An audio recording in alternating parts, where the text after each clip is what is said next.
Hello there. Petit Targaryen et petit Stark, sans oublier les grands dragons, comment allez-vous? J'ai fait un rêve de dragon. J'ai rêvé que ma seconde chaîne atteignait les 1000 abonnés en très peu de temps. Le lien est dans la description. Merci. Parlons du plus célèbre dragon de l'univers Game of Thrones, Balerion, la Terreur Noire, avec toute son histoire, et c'est juste après vous avoir souhaité un bon moment. Let's go.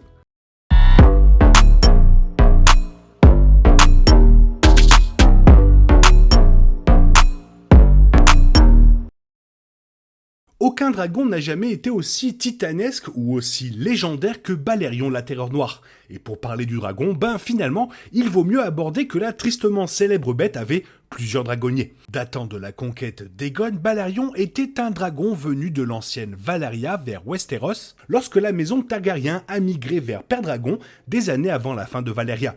Mais aussi emblématique et magnifique que Balerion ait été dans l'histoire de Westeros, la Terreur Noire a toujours été connue à l'écran que comme le crâne gigantesque au donjon rouge présenté à la fois dans Game of Thrones et dans House of the Dragon. Bien que de nombreux téléspectateurs s'attendaient à apercevoir Balerion en action, House of the Dragon semble malheureusement se placer trop tard dans la chronologie pour le montrer dans toute sa splendeur, malgré le fait que le dernier dragonnier soit l'un des personnages principaux de la saison 1. Bien qu'il soit dommage que House of the Dragon n'ait pas inclus la grandeur de Balerion, c'est toujours une chance pour le public que l'univers de George R.R. Martin contienne pas mal de choses sur les aventures de celui-ci, avec ses dragonniers tout au long de l'histoire des Targaryens. Voici l'histoire de Balerion à travers ses dragonniers et ce qui leur est arrivé. Le premier dragonnier de Balerion n'est autre que Lord Aegon Targaryen, plus connu sous le nom d'Aegon le Conquérant. Aegon a revendiqué Balerion comme sa monture avant son mariage avec ses sœurs Visenya et Rhaenys. Selon Fire and Blood, l'intérêt d'Aegon envers Westeros a commencé après que lui et Balerion aient aidé Tyrosh et Pentos. Bien que la motivation initiale d'Aegon était l'ambition et le pouvoir, House of the Dragon fait de lui un rêveur de dragon, ce qui modifie ce récit. Devenant l'origine de la prophétie A Song of Ice and Fire, sa conquête se transforme d'une prise de pouvoir en une noble quête. Aegon a commencé sa conquête à l'embouchure de la baie de Lanera, établissant son repère, Fort Aegon, le site où sera construit le Donjon Rouge. Et c'est là aussi où Visenya l'a couronné et où Rhaenys l'a déclaré roi des 7 royaumes. De là, Aegon et ses sœurs épouses ont pris domaine après domaine, visitant les seigneurs et rois de Westeros à dos de dragons et exigeant qu'ils pillent le genou.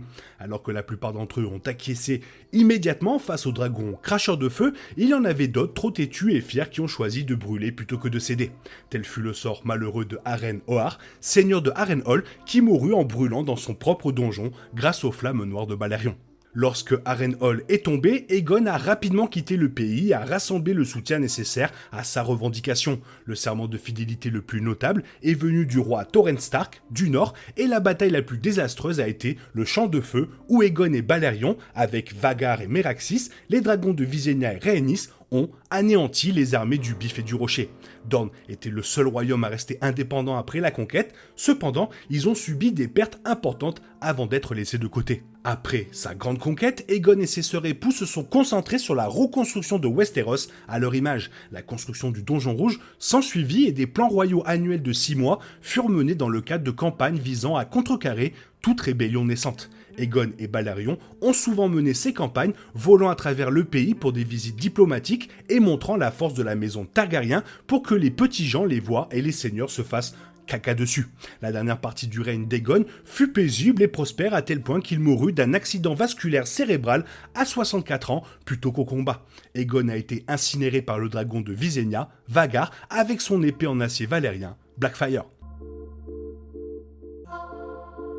Après la mort d'Aegon, son fils avec Visenya, Maegor a revendiqué Balerion comme sa monture. Maegor convoitait depuis très longtemps Balerion, à tel point qu'il ne revendiqua aucun autre dragon super dragon, en raison de sa résolution qu'aucun n'était digne de lui. En grandissant, Maegor était un garçon fort qui est rapidement devenu un bon combattant. Cependant, il avait un penchant pour la violence et était très colérique. À l'âge adulte, Maegor est devenu un militaire brutal avec succès. Il a combattu dans les degrés de pierre contre des pirates, vaincu 3 chevaliers de la garde royale lors d'un tournoi, déjoué le géant du trident et même mis fin à la rébellion de Jønos Arryn. En tant que fils cadet du roi Aegon Ier, Maegor n'était qu'un héritier de réserve du fils aîné de son père, Aenys. À la naissance d'Aegon le Sans Couronne, le neveu de Maegor, Maegor n'était plus en ligne directe avec le trône de fer, mais cela ne l'a pas empêché de le réclamer après la mort de son frère. Notoirement connu et exilé pour être polygame, Maegor avait 6 reines et pourtant pas une seule de ses épouses ne lui a donné un enfant, ce qui l'a forcé à nommer Hera, la fille aînée de Rhaena, comme son héritière. Maegor et Balerion ont brûlé de nombreux champs de bataille contre la foi, rasant tout sur leur passage, ce qui lui a valu le surnom de Maegor le Cruel. Le roi tyran a vécu sa vie religieusement, guidé par ses propres mots d'ordre, le feu et le sang. Plus tard, Maegor et Balerion tuèrent Aegon le Sans Couronne et son dragon, Vif Argent, lors de la bataille sous l'œil de Dieu et envoya le monarque préféré de la foi au ciel. Le règne de Maegor a duré 6 ans et 6 jours. En 48 AC, un autre prétendant au trône de fer a fait surface, le prince Jaehaerys, frère cadet d'Aegon et de Rhaena, devenu l'espoir du royaume. Battu par le règne tyrannique de Maegor, le royaume a abandonné son roi, les derniers ordres de Maegor tombant dans l'oreille d'un sourd. Les bannerets de Maegor et garde royale l'ont abandonné au profit du jeune Jaehaerys. Bien que Maegor ne se soit jamais rendu, il est mort sur le trône de fer, les poignets fendus, le sang dégoulinant. Personne ne sait comment il est mort, seulement qu'il a été retrouvé par sa femme, Elinor. Balerion, à la mort de Maegor, retourna à Pendragon pour attendre un nouveau dragonnier. La princesse Aerea Targaryen était la fille d'Aegon le Sans Couronne et de la princesse Rhaena, ainsi que la nièce du roi Jaehaerys I. La timide Aerea avait une sœur jumelle, la vivante Rhaella Targaryen, qui aurait changé de place lors de sa visite à Villevieille pour le couronnement de Jaehaerys. Depuis lors, la personnalité d'Aerea s'est transformée en celle de sa sœur, Rhaella, une version plus audacieuse d'elle-même qui est revenue à Port-Réal. Après avoir déménagé à Pendragon avec Rhaena, sa mère, Aerea revendiqua Balerion comme son dragon un matin et disparut pendant plus d'1 an.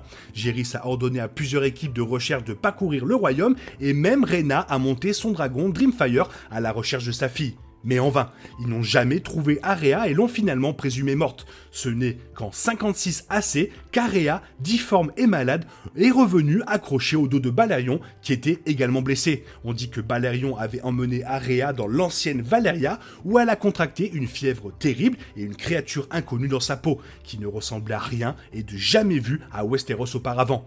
Aerea est morte dans la douleur et n'a été vue par personne sauf Septonbarf, qui l'a incinérée. Pendant ce temps, Balerion est devenu le premier résident de la fosse aux dragons terminée de Maegor. Balerion est resté longtemps sans dragonnier après Aerea, les gardiens de dragons décourageant les jeunes Targaryens de réclamer la vieille bête. Pourtant, Balerion fut revendiqué une dernière fois par Viserys Targaryen. À ce stade, Balerion avait environ 200 ans, ce qui le rendait difficile à réveiller. Viserys et Balerion ont fait 3 fois le tour de Port-Réal pour leur premier vol. Balerion est mort en 94 AC, moins d'1 an après que Viserys Targaryen, de la maison du dragon, l'ait réclamé. Viserys n'a jamais réclamé un autre dragon après Balerion, et après le Grand Conseil de 101 AC, Viserys devint roi des 7 royaumes. Surnommé Viserys le Paisible, le monarque de la maison du dragon a mené un règne prospère et surtout sans conflit. Mais en raison de son manque de volonté, Viserys a planté par inadvertance les graines du plus grand bain de sang de la maison Targaryen, appelé la danse des dragons. Oui, parce que finalement, si j'avais essayé de vous parler de Balerion sans ses dragonniers, la vidéo aurait été courte car le dragon ne fait absolument rien de bien intéressant sans un dragonnier. C'est un gros lézard en gros. Toi, quel moment tu préfères dans l'histoire de Balerion? Fais-le moi savoir dans la zone commentaire. Et sinon, il est temps pour toi de reprendre le cours normal de ta vie. Et on se retrouve bien sûr demain pour une nouvelle vidéo. Bisous bisous, bye bye.